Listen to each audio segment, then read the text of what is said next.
ኢብራሂም ትራኦሬ በ1988 በኬራ በምዕራብ ቡርኪና ፋሶ ተወለደ። ኢብራሂም ትራኦሬ እንደ አውሮፓውያን አቆጣጠር በ1988 በኬራ በምዕራብ ቡርኪና ፋሶ ተወለደ። በቦቦ ዲያልሶ ሁሉንም የመካከለኛ ትምህርቱን ተቀበለ። ከዚያ በኋላ በዌድጋዶ ዩኒቨርሲቲ ጂኦሎጂ ተመረቀ። በተማሪነቱ ወቅት የተማሪዎች ማህበረሰብን በተለያዩ የፖለቲካና ማህበረሰባዊ እንቅስቃሴዎች ላይ ተሳትፎ ተገኝቷል። የአሁኑ ቡርኪና ፋሶ ፕሬዝዳንት ወደ ስልጣን መዳረሻ የሆናቸው እንደ አውሮፓውያኑ አቆጣጠር በ2009 ዓመተ ምህረት የጦር ኃይል መቀላቀላቸው ነበር። በኢስላሚስት የአመንዝራ ተቃውሞ በሚካሄድበት የማሊ ጦርነት ተሳትፎ አድርገው ተገኝተዋል። 2022 ሴፕቴምበር ላይ በወታደራዊ አንቀሳቃሽ በፕሬዝዳንት ፖል ሄነሪ ሳንዳዎጎ ዳሚባን አንቀሳቅሶ ስልጣን ወሰደ። ከዚያም በኋላ እንደ አውሮፓውያን አቆጣጠር በኦክቶበር 6 እንደ ጊዜያዊ ፕሬዝዳንትነት ተመረጠ። ከፕሬዝዳንትነት መረጣው በኋላ የመንግስቱ አስተዳደርና የማህበረሰቡ እንቅስቃሴ የኢኮኖሚ እድገትን፣ ኢንዱስትሪ ልማት ላይ የታዩ ለውጦች አሉ። በትራኦሬ መሪነት ወቅት የቡርኪና ፋሶ የኢኮኖሚ እድገት ከ18.8 ቢሊዮን ዶላር ወደ 22.1 ቢሊዮን ዶላር ከፍ አደረገ። የዓለም ባንክና የዓለም ገንዘብ ተቋማትን በመተው የኢኮኖሚ ነጻነትን አሳየ።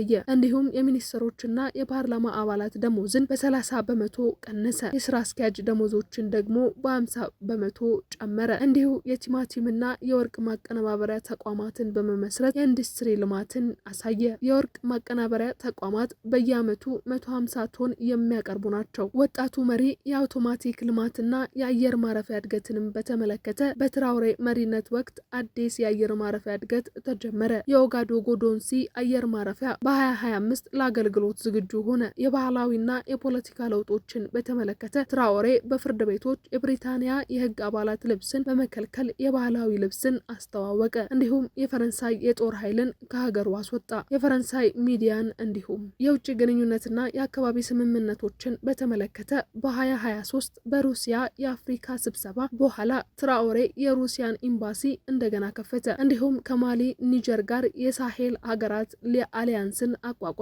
እንደ ፈረንጆቹ 2025 ሜይ 17 በቡርኪና ፋሶ ፕሬዝዳንት ኢብራሂም ትራኦሬ መሪነት የነበሩ ከፈረንሳይና ከሌሎች አውሮፓ ሀገራት ያላቸው ግንኙነቶች በተለይም መንገዶች ተለውጠዋል። ከፈረንሳይ ጋር ያለውን ግንኙነት በተለይ በስፖንዴ አስተዳደርና በማህበረሰብ ውስጥ ያለውን የአንቀሳቃሽ መንፈስ የተነሳ በግልጽ ሁኔታ ተቀናቃኝ ሆኗል። ከፈረንሳይ ጋር ያለው ግንኙነት ከ2022 የወታደራዊ አንቀሳቃሽ በኋላ ትራኦሬ መንግስት ከፈረንሳይ ጋር ያለውን የጦር ተቋማት ስምምነት ሰረዘ እና ከሀገር ውስጥ ያሉትን የፈረንሳይ የልዩ ኃይሎችንም አስወጣ። ይህ እርምጃ በፈረንሳይ የተለያዩ የጦር ተቋማት ውስጥ ያሉትን ለመቀነስ የተወሰደ የአፍሪካ ውስጥ የፈረንሳይ ተግባራትን ለመቀነስ የተወሰደ እርምጃ ነበር። ትራኦሬ እንዲሁ በፈረንሳይ ሚዲያ ላይ የተነሳ አስተያየትና አስተዋይነትን አቀረበ። እናም የፈረንሳይ ሚዲያ አፍሪካውያንን በአንደኛ አይን አስተዋይነት እንደሚያቀርቡ አስተያየት አቀረበ። በተለይ ከአውሮፓ ሀገራት ጋር ባለው ግንኙነት በተለያዩ መንገዶች የሻከረ ሆነ። አንዳንድ የአውሮፓ ሀገራት ፈረንሳይን በመደገፍ ከትራኦሬ መንግስት ጋር የተለያዩ የውጭ ግንኙነቶችን ለማቋቋም ሞክረው ነበር። ነገር ግን በተለይ ከፈረንሳይ ጋር ያለውን ግንኙነት በተለያዩ የአውሮፓ ሀገራት ውስጥ ተጽዕኖ አሳደረ። የአውሮፓ ሀገራትም የተለያዩ የውጭ ግንኙነቶች ላይ የተለያዩ አስተያየቶችና አስተዋይነቶች ተሰጥተው ነበር። ነገር ግን በተለይ ከፈረንሳይ ጋር ያለውን ግንኙነት በተለያዩ መንገዶች ተቀናቃኝ ሆኗል ተብሎ የአዲስ የውጭ ግንኙነት አቅጣጫም የተበላሸበት ሄደ። የትራኦሬ መንግስት ከፈረንሳይና ከሌሎች አውሮፓ ሀገራት ጋር ያለው ግንኙነትን በመቀነስና ከሩሲያና ከቱርክ ጋር የተለያዩ ግንኙነቶችን ለማቋቋም ሞከረ። እነዚህ የውጭ ግንኙነቶች በተለያዩ የጦርና የኢኮኖሚ መንገዶች ተቀናቃኝ ያደርገዋል። በመጨረሻም የትራኦሬ መንግስት የተወሰነው የውጭ ግንኙነት አቅጣጫ ከፈረንሳይና ከሌሎች አውሮፓ ሀገራት ጋር ያለውን ግንኙነት በመቀነስና ከሩሲያና ከቱርክ ጋር የተለያዩ የውጭ ግንኙነቶችን በማቋቋም ወደ ተሻለ ደረጃ ለመድረስ አሰበ። በሰሞኑ እያነጋገረ የነበረው የትራኦሬ ማንነትን ያላወቀች አንድ የአየር መንገድ ዋና አስተናጋጅ የፈጸመችው ድርጊት አለ። ዋና አስተናጋጇ አንድ የፈረንሳይ ባለስልጣን ወደ ቢዝነስ ክፍል ለማስገባት ስትል የቡርኪና ፋሶ መሪን ቦታ እንዲቀይርላት ጠየቀችው። ይሁንና ትራኦሬ አሻፈረኝ በማለት ቦታውን እንደማይለቅ ያሳውቃታል። ይሁንና ይቺ ክብር የሌላት አስተናጋጅ እነዚህ ጥቁሮች እንደዚህ ናቸው በማለት በቋንቋዋ ትናገርና ቦታ እንድታስለቅቅለት ከጠየቃት ፈረንሳዊ ጋር ንግግር ትጀምራለች። ያም ፈረንሳዊ በንግግሩ ወቅት እነዚህ ጥቁሮች እኛ ባንኖርላቸው ኖሮ የት ይደርሱ ነበር እያለ በማሳለቅ እየተናገረ እየተሳሳቁ ጉዞውም ይቀጥላል። ነገር ግን ነገሮች መቀያየር የጀመሩት አውሮፕላኑ ኡጋዱጉ ላይ ሲደርስ ነበር። መሪያቸውን በሚጠባበቁ ባለስልጣናትና ህዝብ አማካኝነት አውሮፕላን ማረፊያው ተጨናንቆ ነበር የጠበቃቸው።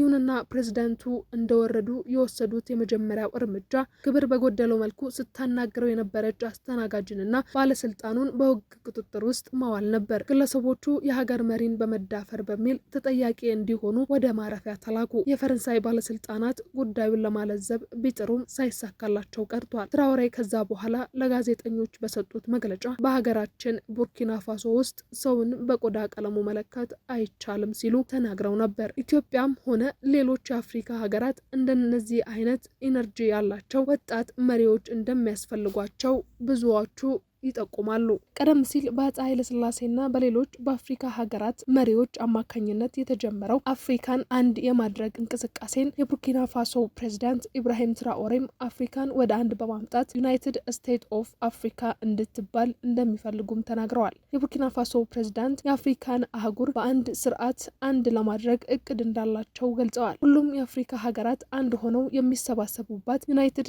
ስቴትስ ኦፍ አፍሪካን መፍጠር እንደሚፈልጉም ተናግረዋል። በእቅዱ አንድ የመንግስት ስርዓት፣ አንድ ወጥ የመገባበያ ገንዘብ እና አንድ የአፍሪካ ፓስፖርት እንዲኖር እቅድ እንዳላቸው ገልጸዋል። ይህም ከሆነ ልክ እንደ ዩናይትድ ስቴትስ ኦፍ አሜሪካ ሁሉም አፍሪካውያን ዜጎች በአፍሪካ ውስጥ ያለ ቪዛ በነጻነት መጓጓዝ እንዲችሉ ይዳርጋቸዋል ይላሉ። የአፍሪካ ሀብት ለሁሉም ሀገራት በእኩል መከፈል ስላለበት ማንም የሚቀር የለም ሲሉ ይደመጣሉ። ይሁን እንጂ ሁሉም የአፍሪካ መሪዎች በዚህ ሀሳብ አይስማሙም ሲሉም ጥርጣሬያቸውን ገልጸዋል። አሜሪካ በ1776 ከእንግሊዝ ቅኝ ግዛት ከወጣች በኋላ ሁሉም ግዛቶቿን አንድ በማድረግ ዩናይትድ ስቴትስ ኦፍ አሜሪካ በሚል መጠሪያ አንድ ከሆኑ በኋላ ዛሬ ላይ አሜሪካ በኢኮኖሚ በፖለቲካዊና በሌሎች ዓለም አቀፍ ጉዳዮች ላይ ያላትን ተሰሚነት የሚታወቅ ነው። ስለዚህም ቀድሞ የአፍሪካ መሪዎች ጀምረውት የነበሩት ዩናይትድ ስቴትስ ኦፍ አፍሪካ የሚለውን መርህ የዛሬው ወጣት የቡርኪና ፋሶ መሪ እንደሚደግፉት ተናግረዋል። ኢብራሂም ትራኦሬ የቡርኪና ፋሶ ፕሬዝዳንት ከሆኑ በኋላ የቡርኪና ፋሶ ጂዲፒ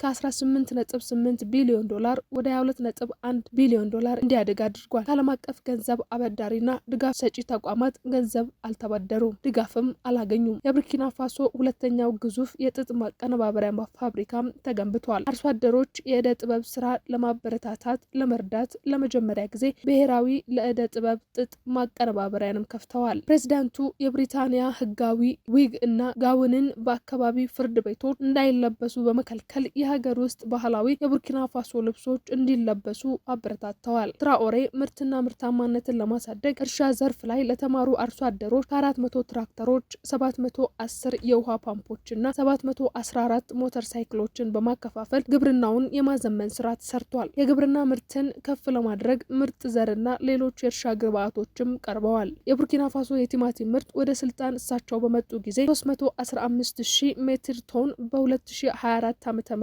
ወደ 360,000 ሜትር ቶን አሳድገዋል። የሩዝ ምርትን በተመለከተ በ2022 ከነበረበት 280,000 ሜትር ቶን ወደ 326,000 ሜትር ቶን አሳድገዋል። የፈረንሳይን ሚዲያ በቡርኪና ፋሶ አግደዋል። የፈረንሳይ ወታደሮች ከቡርኪና ፋሶ አስወጥተዋል። እንዲሁም ፕሬዝዳንቱ መንግስታቸው አዳዲስ መንገዶችን በመገንባት ነባሮችን በማስፋትና የጠጠር መንገዶችን ወደ አስፓልት ደረጃ እያሳደገ እንደሚገኝ ያሉ መረጃዎች ያመለክታሉ። ወጣቱ መሪ በእንዲሁ ከቀጠሉ አፍሪካን አንድ የማድረግን ህልም ሊያሳኩ እንደሚችሉ ብዙ ተንታኞች ይጠቁማሉ።